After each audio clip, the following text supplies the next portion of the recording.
এই পন্থাটা আপনারা পরিত্যাগ করেন, ভালো পন্থা অবলম্বন করে ব্যবসা করেন। আহাল্লাল্লাহুল বাই'আ ওয়া হাররামার রিবা, আল্লাহ ব্যবসাকে হালাল করছে, আপনি ব্যবসা করেন। আপনি তরমুজ ফুটছি চামড়া না উড়িয়ে আপনি তরমুজের ভিড়ে করেন, কি বলেন? দরকার তরমুজ চাষে যা আটাক দরকার আপনার ব্যবস্থা করুন। আপনি তরমুজের ফুটছি চাঁদা উঠাইতে যাইয়েন না।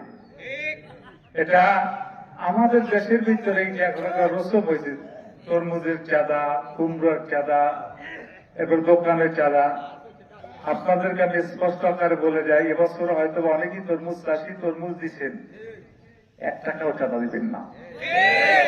দেবেন নাকি? কথা করেন, হাত জাগান, বলেন 1 টাকাও চাঁদা দিব না। আরো বলেন 1 টাকা চাঁদা। লাস্টে আমার সাথে বলেন চাঁদা দেব না, চাঁদা নিব না। মাশাআল্লাহ, আলহামদুলিল্লাহ।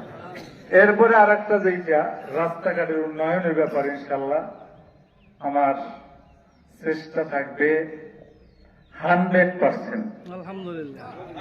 আমাদের নেতা কর্মীরাও কিন্তু জনগণের জন্য, আমি তো আগেই বলছি সবাই সেবক। কি আমরা এমপি টেমপি বুঝি না।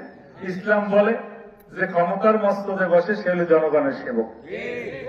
আমিও চাই আপনাদের সেবা করতে, আপনাদের জানমাল এটা নিরাপদে থাকুক, এই আশাবাদ ব্যক্ত করে আমি আমার সংক্ষিপ্ত আলোচনা শেষ করছি, যেহেতু সময় নেই। আল্লাহ আমাদের সকলকে যেন কবুল করে। আল্লাহুম্মা আমিন।